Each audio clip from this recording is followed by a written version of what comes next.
Sa lahat ng mga baguhan, mga small content creator, meron ako masamang balita about sa YouTube this 2026. Pero, may good news din na pwedeng magligtas ng channel mo. Kaya bago ka mag-scroll dyan, bago ka umiksit, panoorin mo muna to hanggang dulo kasi baka ito na yung magpapabago ng strategy mo sa YouTube.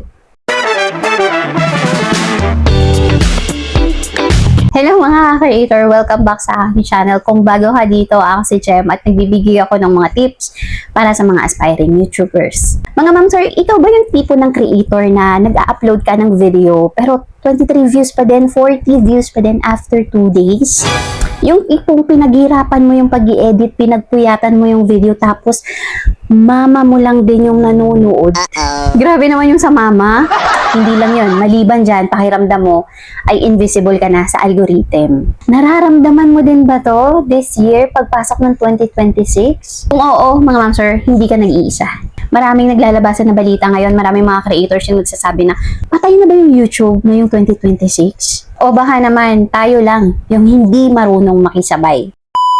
Guys, una sa lahat, klaruhin muna natin, hindi patay ang YouTube.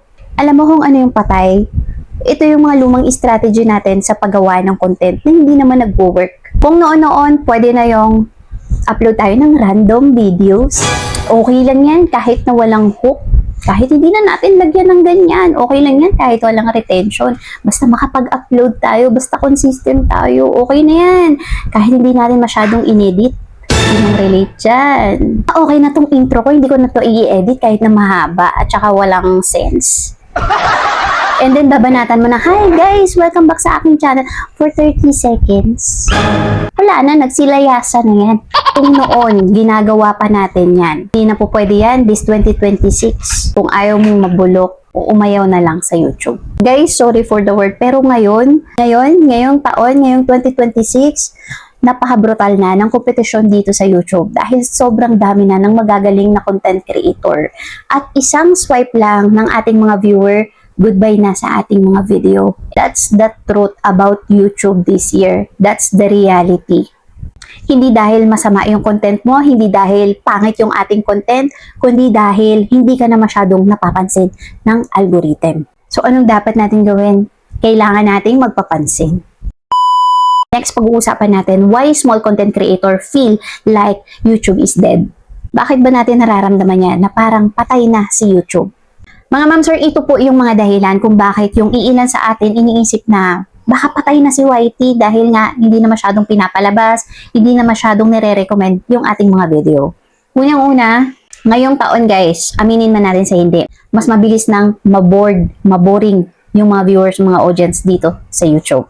Yung attention span ngayong taon, aminin man natin sa hindi, ang totoo niyan, mas maiksi pa yan sa relasyon nyo ng jowa mo.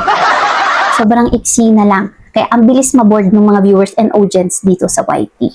At pangalawa, real talk, mas mataas na yung standard ng mga content ngayon. Totoo yan. Dati basta-bastang cellphone, okay na yan. Ngayon guys, kahit cellphone yung gamit natin, kailangan magaling ka sa storytelling. Kailangan, alam mo yung basic editing. Kailangan kahit papaano, alam mo yung basic kung paano mo i-execute ng maganda yung content mo. At pangatlo na katotohanan at dahilan, si algorithm po, ay mas pinapaboran niya yung mga viewers kaysa sa mga creators. And that's the truth here in YouTube. Ang totoo niyan, hindi ka pinupush ni YouTube dahil mahal ka niya as a creator. Pinupush ka ni YouTube dahil sa mga viewers mo. So, sabi ko lang, thank you so much sa inyong lahat guys. Until now, nandyan pa rin kayo and na-appreciate nyo pa rin yung ating mga video. Mga ma'am sir, lagi nating tatandaan kung hindi pinapanood yung mga video natin hanggang dulo, hindi talaga tayo lalabas at laging ire-recommenda. Okay, next, let's talk about the truth.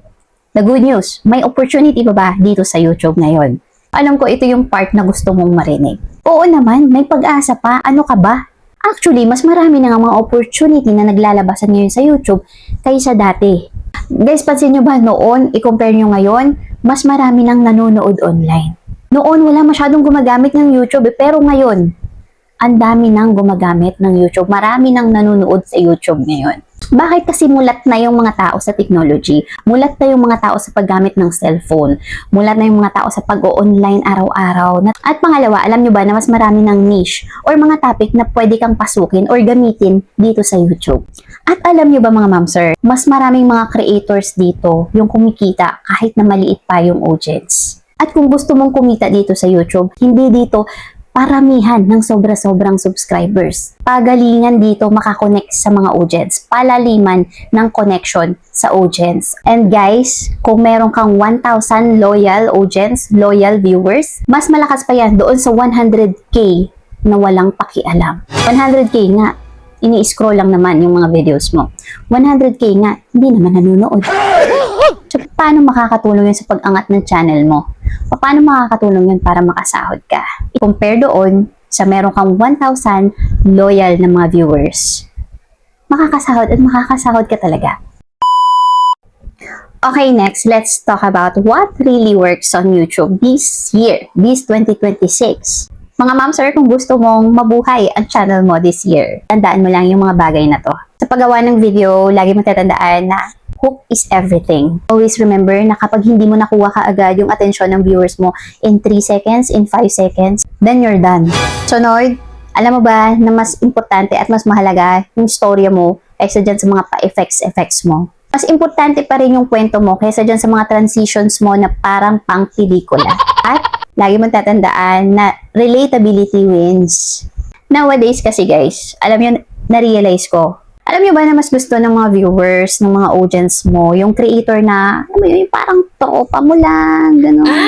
Hindi yung tipong parang news anchor na sobrang seryoso. Gusto nila ngayon yung creator na kung saan makaka-relate sila. And if you want to be a creator dito sa YouTube, sikapin mo na makagawa ka ng content na yun, makaka-relate yung mga viewers mo. Hindi maiilang manood, hindi maiilang magtanong, hindi maiilang na lumapit. And, syempre, ito na yon, yung consistency beats perfection. Ito yun kasi mga ma'am sir, mas okay pa po yung video na alam mo na kahit may konting mali-mali ka, kahit na pakiramdam mo parang kulang kasi nga medyo malabo yung camera mo, gano'n. Consistent ka, no, 1 video per week, no, para sa mga baguhan, mga kakapasok pa lang sa YouTube.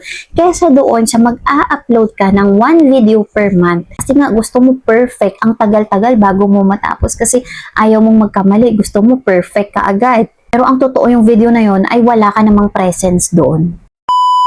So sa mga nag-i-start pa lang dito sa YouTube guys, hindi ko kayo ina-advise kaagad na okay, everyday kayong mag-upload ng video, mag-upload ng content ninyo. Ang ina-advise ko sa inyo, kung kaya niyo ng 1 video per week, basta magagawa ninyong consistent, then it's fine. Kaysa doon sa araw-araw ninyong gawin and then alam niyo yun, ma-demotivate lang kayo sa result and then mabu-burnout kayo agad din aayaw na kayo. Make sure na inoobserbahan nyo rin yung result nung kada video nyo na yun. Pero kung kaya nyo naman na hindi naman kayo magsasawa, hindi naman kayo mapaburnout, hindi naman kayo madedemotivate kahit na ano pa yung result ng mga videos ninyo, and then it's fine kung kaya nyo ng araw-araw. Pero kasi sa nakikita ko, maraming mga nadidemotivate, maraming napaburnout kaagad doon sa pinipilit nila na everyday makapag-upload. Tapos, madidismaya sila doon sa result. Alam ko naman na iba-iba yung advice ng mga gumagawa ng tutorial dito sa YouTube. Yan ay opinion ko lang naman. Yan kasi yung na-observe ko ngayon sa mga baguhan na content creator. Kaya naman mga ma'am sir, kung hanggang ngayong taon, nandito ka pa rin sa YouTube, ilang taon ka nang nagtsatsaga, ilang taon ka nang nagpapatuloy, isa lang ang ibig sabihin yan.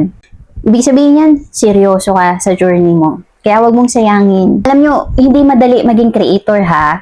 Baka iniisip ng iba, pa-vlog-vlog lang naman yan eh. Pagawa-gawa lang ng content yan eh. Wala namang upload-upload lang. Kung upload-upload. Hindi madali maging isang content creator. Nandun na tayo sa walang nagmamando sa'yo, walang umuuto sa'yo, sumasahod ka. Pero, the reality kasi, as a content creator, walang kasiguraduhan yan guys. Kung wala kang views, wala kang kita. That's it.